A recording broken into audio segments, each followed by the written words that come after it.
You know that feeling when you walk into a room and everyone suddenly stops talking? When you realize they weren't just having a conversation, they were having a conversation about you? I lived that feeling for 8 years. 8 years of being the outsider in my own family, the afterthought at my own table, the ghost in my own story. My name is Sarah. And I need to tell you about the day I discovered my husband's family had been systematically erasing me from their lives. Not with arguments or confrontations. That would have been too honest. They did it with something far more insidious. Silence, omissions, and the kind of calculated exclusion that makes you question your own reality. But here's what they didn't count on. Sometimes the quietest person in the room has been keeping the most detailed receipts. And when I finally spoke up, my voice carried the weight of every moment they thought I wasn't paying attention. If you've ever felt invisible in your own life, if you've ever wondered whether you're imagining the subtle ways people push you out, or if you've ever had to choose between keeping the peace and keeping your dignity, this story is for you.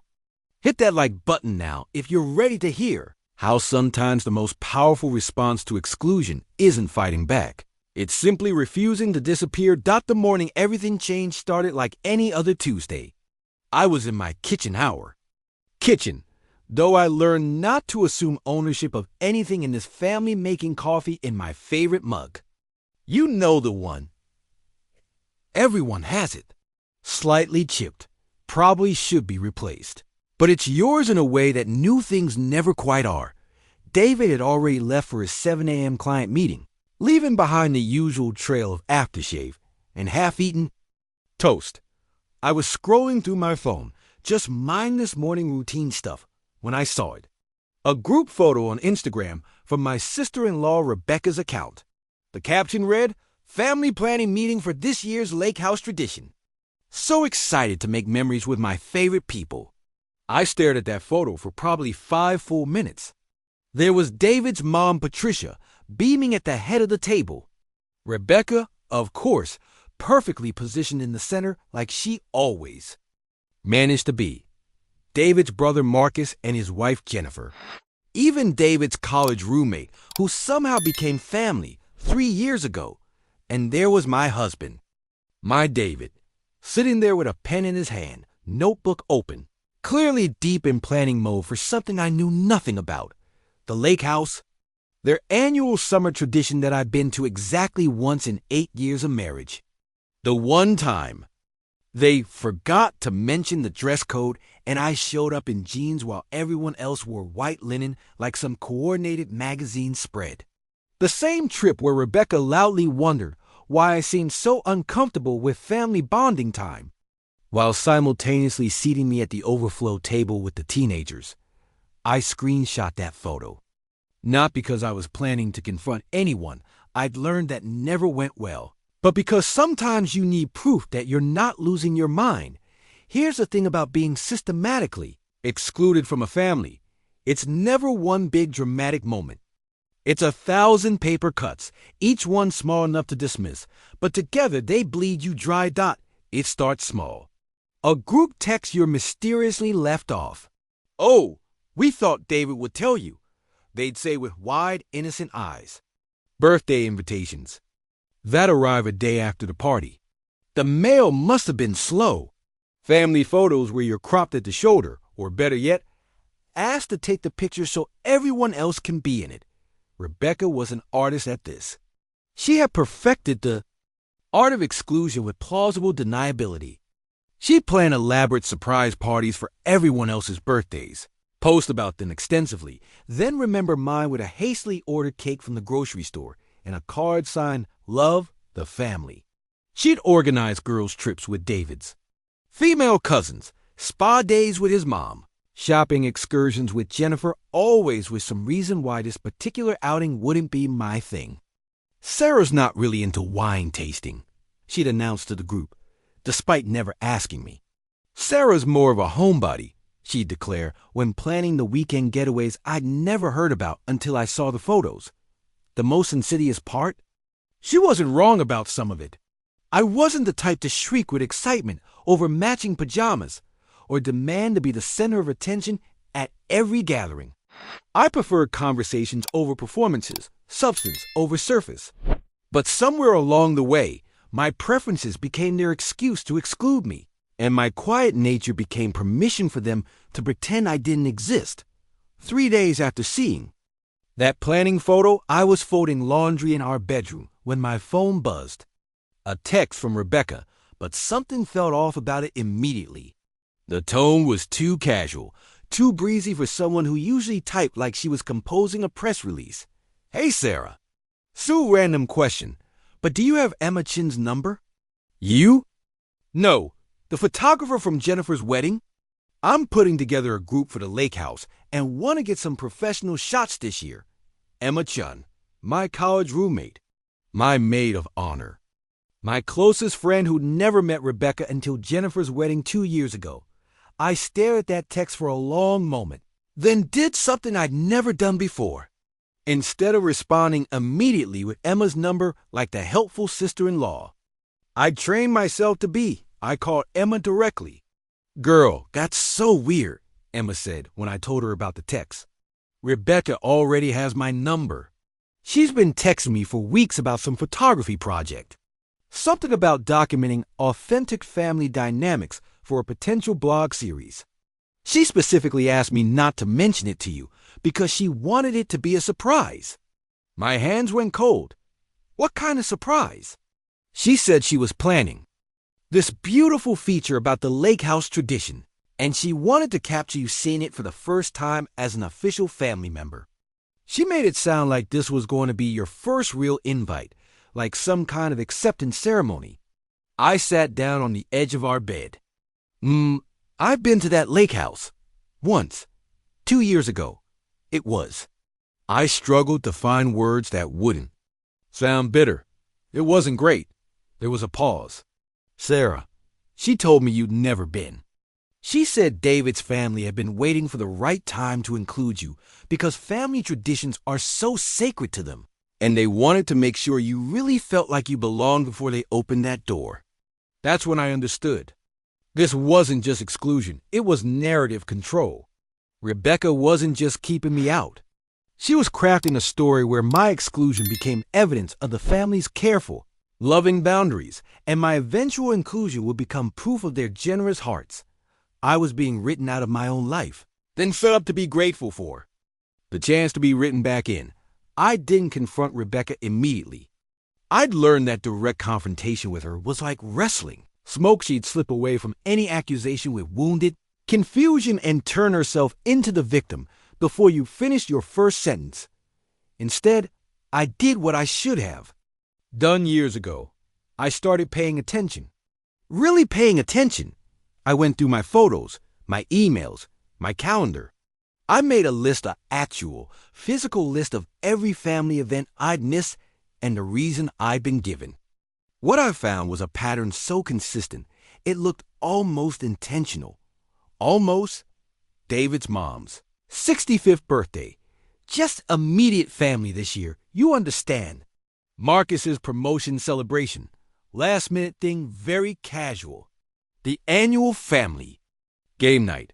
Started as just the siblings. Didn't want to overwhelm you. Jennifer's baby shower. Jennifer specifically requested just the people she grew up with. But the photos told a different story. David's just immediate family birthday celebration for his mom included Rebecca's parents, Marcus's in-laws, and 3 family friends. The last-minute promotion party had been planned for 2 weeks, complete with custom decorations.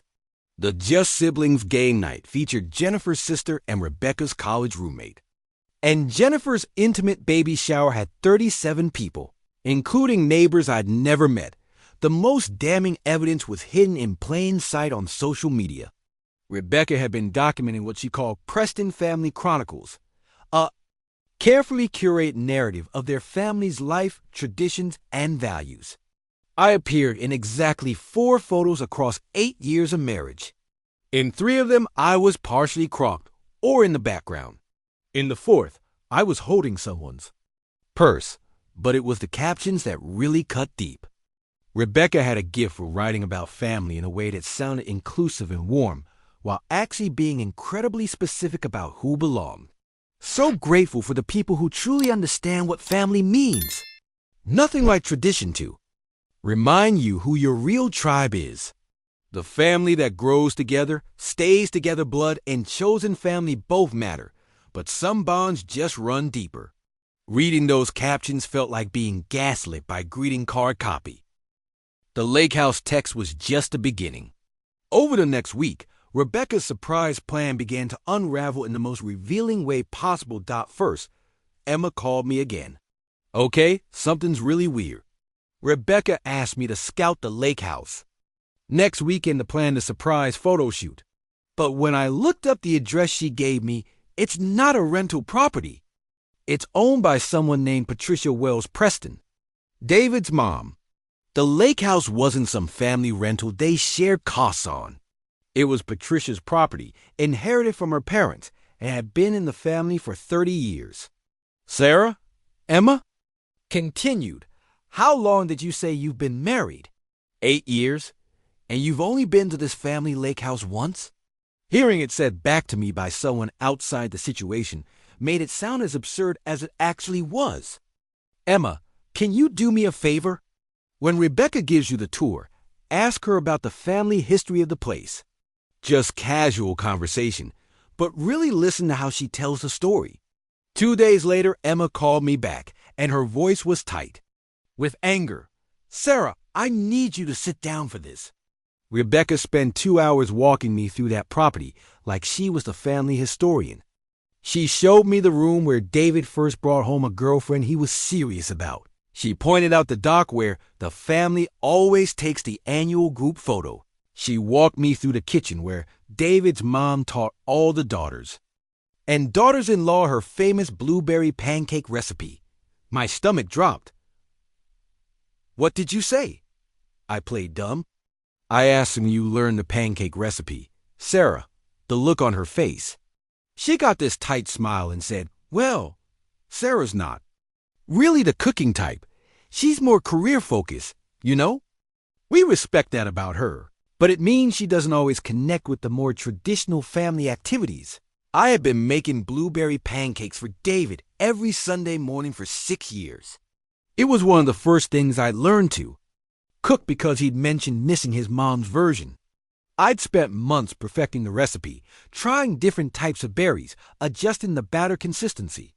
David always said mine were even better than his mom's, though he'd never said that in front of his family. There's more, Emma continued. I asked about David's wife, just to see what she'd say. She got this really weird look and said, David's marriage is ... complicated. Sarah's a lovely person, but she's never quite figured out how to be part of a family like ours. We keep trying to include her, but she always seems to prefer keeping some distance. I think it's hard for people who didn't grow up with close family ties to understand how we operate. I hung up the phone and sat in my living room for probably an hour, just staring at the wall. All those years of being told I was too sensitive, too introverted, too whatever. It had never been about my personality. I was being systematically excluded, then blamed for the exclusion. But the worst part was how perfectly Rebecca had crafted the narrative. In her version, I wasn't being rejected. I was rejecting them. I wasn't being left out. I was choosing to stay distant. My absence from their photos, their traditions, their memories, wasn't evidence of their rejection, but proof of my own inability to connect. It was masterful, really. And it made me furious. That night, when David came home from work, I was sitting at our kitchen table with my laptop open and a folder beside me. Not a dramatic setup, just a calm preparation of someone who was done pretending. Hey, babe, he said, kissing the top of my head. You're up late. Working on something? We need to talk about your family. He paused, mid-motion of opening the refrigerator. Okay, what about them? Specifically, we need to talk about why I've been to your family's lake house exactly once in 8 years of marriage, and why your sister is currently planning a surprise photo shoot to document me experiencing it for the first time as an official family member. David closed the refrigerator and turned to look at me. His face went through several expressions: confusion, recognition, guilt, and finally, resignation. You know about that. I know about a lot of things. The question is, what do you know? He sat down across from me. Sarah, it's complicated. Complicated. How? Rebecca means well. She has strong opinions about family traditions and how things should be done.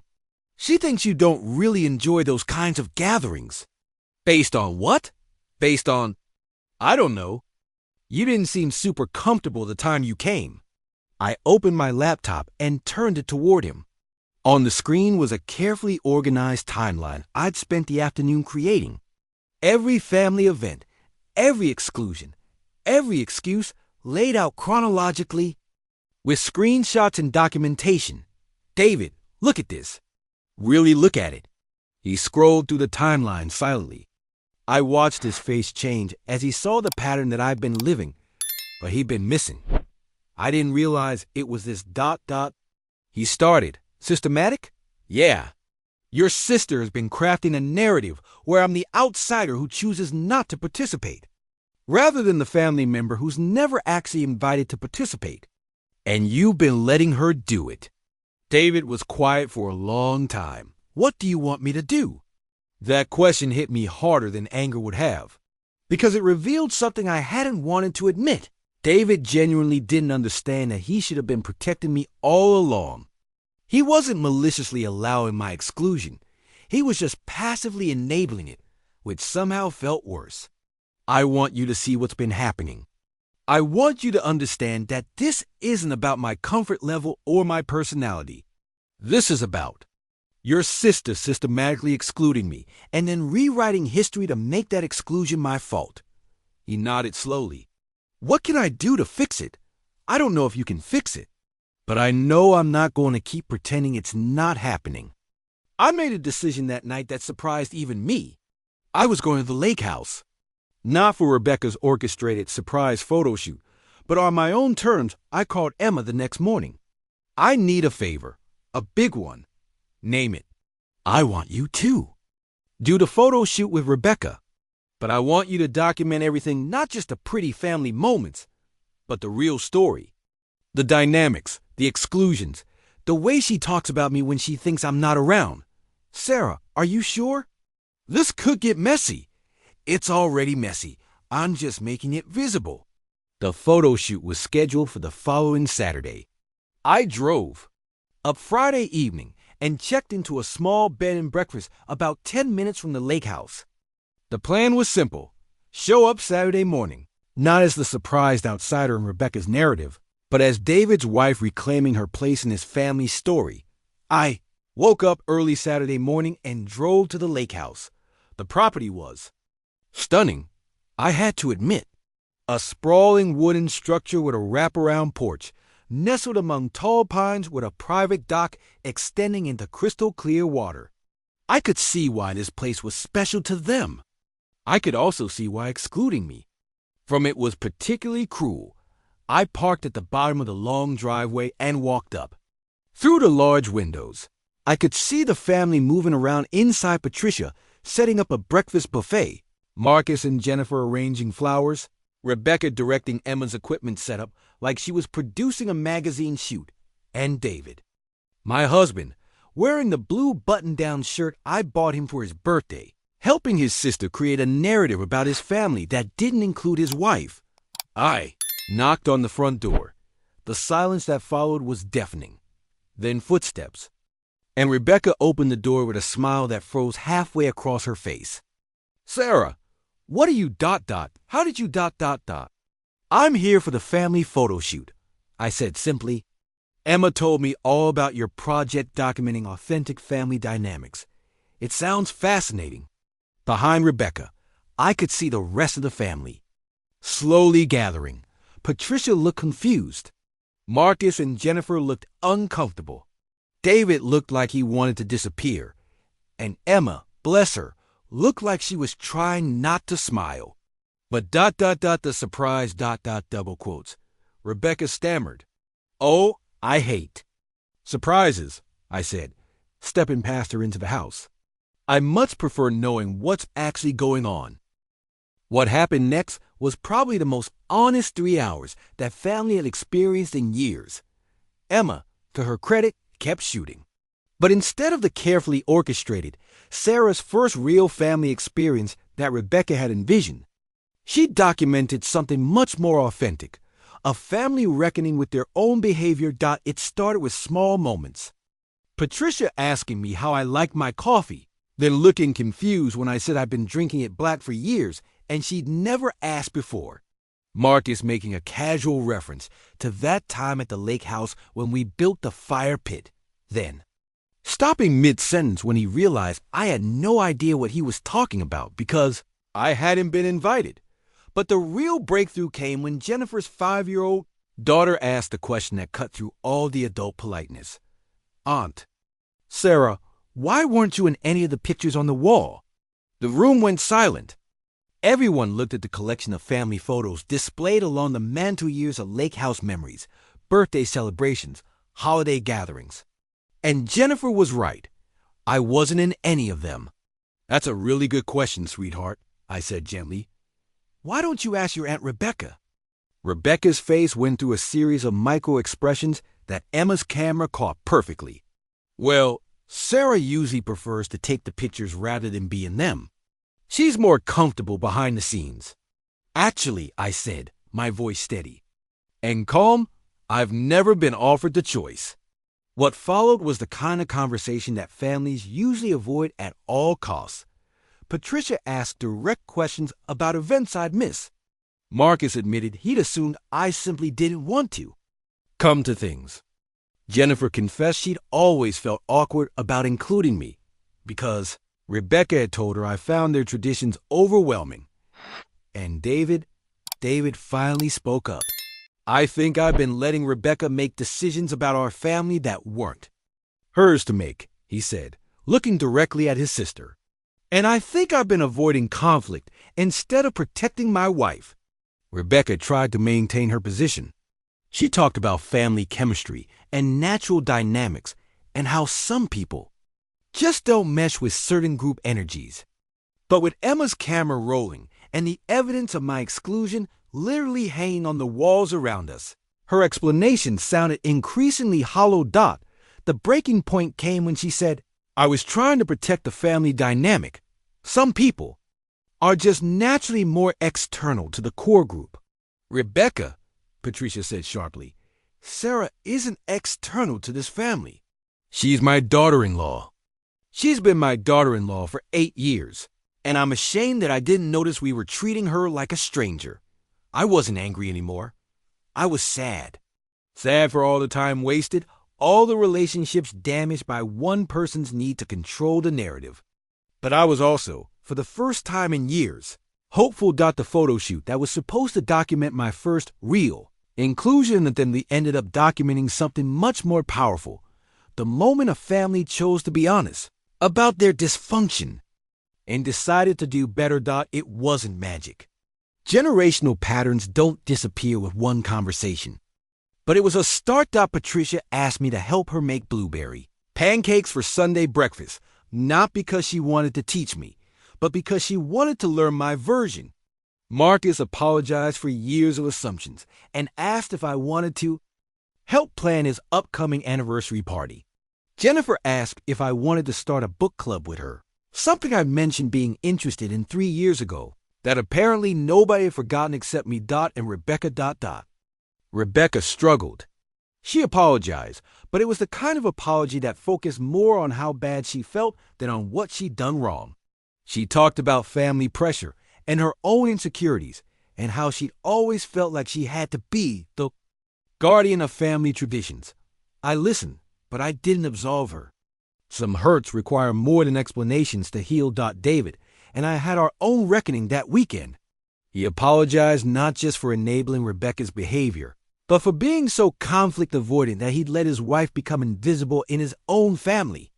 We talked about patterns we'd both fallen into, about the difference between keeping peace and keeping problems hidden.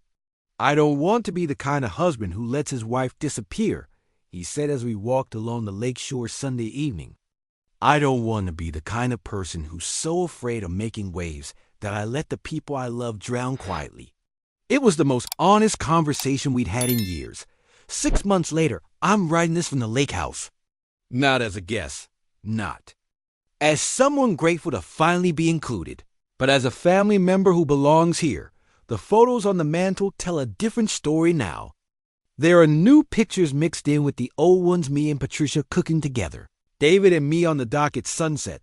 The whole family, including me, playing board games. Around the big wooden table. Rebecca and I aren't best friends. I don't think we ever will be. But we found a way to coexist that doesn't require me to make myself smaller or her to acknowledge truth she's not ready to face. Some relationships survive on boundaries rather than closeness, and that's okay.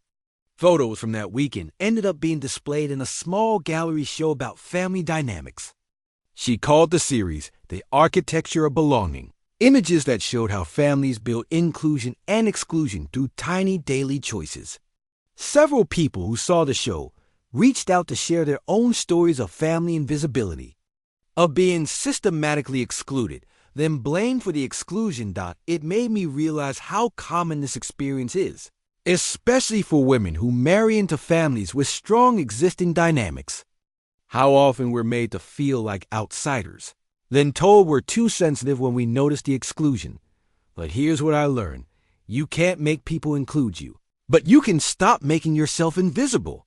You can't control how others write your story, but you can refuse to disappear from your own narrative. The lake house still holds years of memories that don't include me. That history can't be rewritten. But the future? That's still being written. And now I'm holding the pen. You're watching this and recognizing your own story in mine. I want you to know something. Your feelings are valid. If you're noticing patterns of exclusion, if you're being told you're too sensitive, if you're being blamed for distance that others created, you're not imagining it. Family dysfunction often disguises itself as tradition. Exclusion often masquerades as preference. And the people who are systematically left out are often the ones blamed for not belonging.